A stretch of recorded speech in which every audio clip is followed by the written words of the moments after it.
প্রথম কথা, রাজনৈতিক দলগুলোকে সাথে নেওয়া খুব জরুরি এবং এই সরকার যত সময় অতিক্রম করবে তারা আরও টের পাবে যে রাজনৈতিক দলকে সাথে না নেওয়ার বিপদ কী। দেখুন, রাজনৈতিক দলগুলো নির্বাচন বা পরবর্তী ক্ষমতা গ্রহণের অংশীদার, কাজেই তাকে না নিয়ে আপনি যখন সংস্কারের কথা বলেন সেটি অনেকটা প্রশাসনিক সংস্কার হবে, অনেকটা জনমতের প্রতিফলন হবে না, এবং আপনার মূল অংশীজন যদি রাজনৈতিক দল হয় তারা যদি বেঁকে বসে, তারা যদি মেনে না নেয়, তখন আপনি কিভাবে সলভ করবেন? আমার সরকারটিকে গতির দিক থেকে অনেক অনেক ধীর গতির, স্থির গতির সরকার মনে হচ্ছে, একটু অসার সরকার এবং কিছুটা নির্লিপ্ত। আমরা কিন্তু বিপ্লব পরবর্তী সরকারকে কখনো এই আচরণে আশা করিনি গণ অভ্যুত্থানের পরে। এখন আপনি দেখেন যে পতিত শক্তিটি ক্ষমতায় রয়েছে, ক্ষমতা থেকে চ্যুত হয়েছেন, তার সমর্থকরা, কর্মীরা, নেতারা সারা দেশে ছড়িয়ে আছে, তাদের অর্থ আছে, অস্ত্র আছে। এরকম একটি জায়গায় আপনি 3 সপ্তাহ আগে 6টি কমিশন করলেন এবং এখন তার গেজেট প্রকাশ করতে পারছেন না, কারণ এখন আপনার উপলব্ধি হয়েছে রাজনৈতিক দলগুলোর সাথে বসা দরকার। এই উপলব্ধি আপনার 3 সপ্তাহ আগে হলো না কেন? যেই 6টি কমিশন আপনি করেছেন সেই 6টি কমিশনের 6 জন ব্যক্তিই হয়তো যোগ্য, তাহলে তাদেরকে আপনি সাথে সাথে কেন পরের সদস্যদের নির্বাচিত করার কথা বললেন না? তাদের কি দিনক্ষণ ধরে, এটি কি বিবাহের কোনো ঘটনা যে দিনক্ষণ ধরে আগাতে হবে? তারা তো ঘরে বসে থেকেও এই কাজটি আগাতে পারতো। এবং আমি মনে করি কোনো ব্যক্তির 2 সপ্তাহের মধ্যে পুরো কাজ করে ফেলার ক্ষমতা আছে, যেমন বদিউল আলম মজুমদার, ইফতেখারুজ্জামান, তারা বছর ধরে কাজ করছেন, সো হ্যান্ডস অন। আপনি 2-3 দিনের ওয়ার্কশপের ভেতর দিয়েও তারা এটি করে ফেলতে পারেন।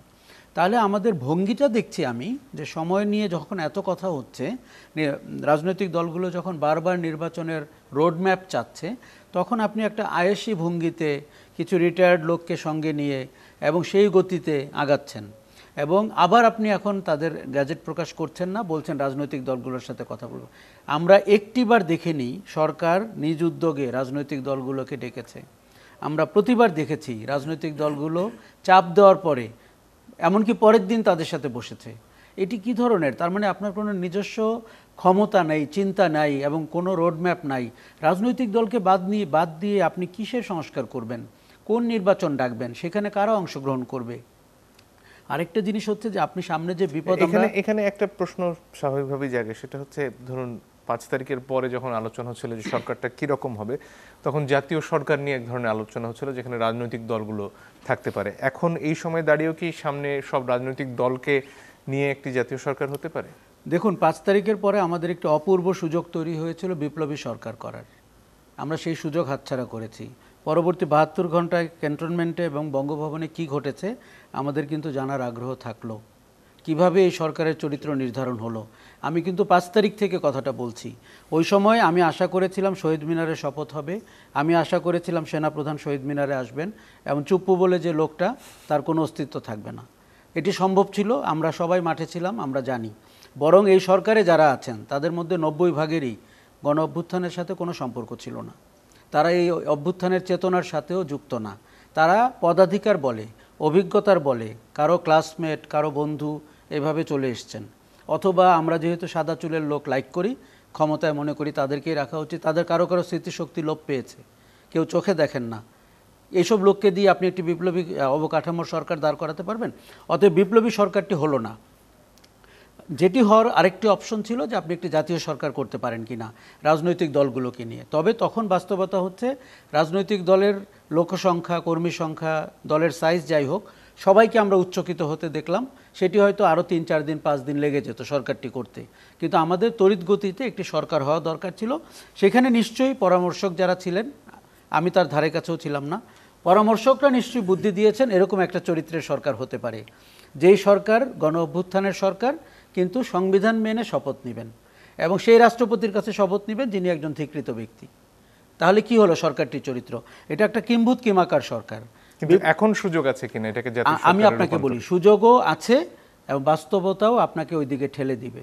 আগামীতে আমি যে দুর্ভাবনা দেখছি, আশঙ্কা দেখছি এবং সরকারটির যে অবস্থা দেখছি, তাতে আমার মনে হচ্ছে রাজনৈতিক দলগুলোকে কত দ্রুত আপনি শাসন কাঠামোর সাথে সম্পর্কিত করতে পারেন, সেটি ভাবা দরকার।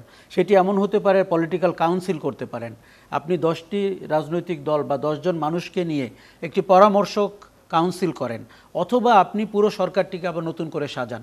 দেখুন, কেউ আপনাকে দিব্যি দিয়েছে যে আপনার এই 22 জন উপদেষ্টা বা 20 জন উপদেষ্টা লাগবে, আপনি 50 জন উপদেষ্টা নেন।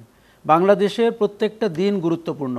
আমি প্রতিদিন আশঙ্কা করি যে তৃতীয় কোনো শক্তি অথবা পতিত শক্তি ক্ষমতার দিকে তাকিয়ে আছে। কাজে আপনি আমাকে ভুল প্রমাণ করেন। আমরা তো বলি নাই যে আপনার এই সরকারের তো কোনো হাত বাঁধা নাই। এই সরকার পৃথিবীর স্বাধীনতম সরকার, যার কোনো সাংবিধানিক স্বীকৃতি নাই, বাধ্যবাধকতা নাই, কাজের কোনো কাঠামো নাই। আপনি বাংলাদেশের অর্ধেক পুরুষকে নারী, অর্ধেক নারীকে পুরুষ ঘোষণাও করতে পারেন। এই সরকারের এমন ক্ষমতা রয়েছে। তার মানে কি? কথাটি বলছি এই জন্য যে এই সরকার যদি আমার প্রত্যাশা মতো কাজ না করতে পারে, এই সরকারকে আমি ইতিহাসে সবচেয়ে বেশি দায়ী সরকার মনে করব। কিছু লোককে আমরা দেখছি পদ পদবি নিয়ে ব্যস্ত রয়েছেন, কিছু লোককে দেখছি ক্ষমতার আনন্দ উপভোগ করছেন, এটা সেই সময় না। কাজে আপনি কত দ্রুত রাজনীতিবিদদেরকে, রাজনৈতিক দলগুলোকে আপনার সিদ্ধান্ত গ্রহণ প্রক্রিয়ায় অংশ নিতে আহ্বান জানাবেন, সেটি প্রশ্ন। জি।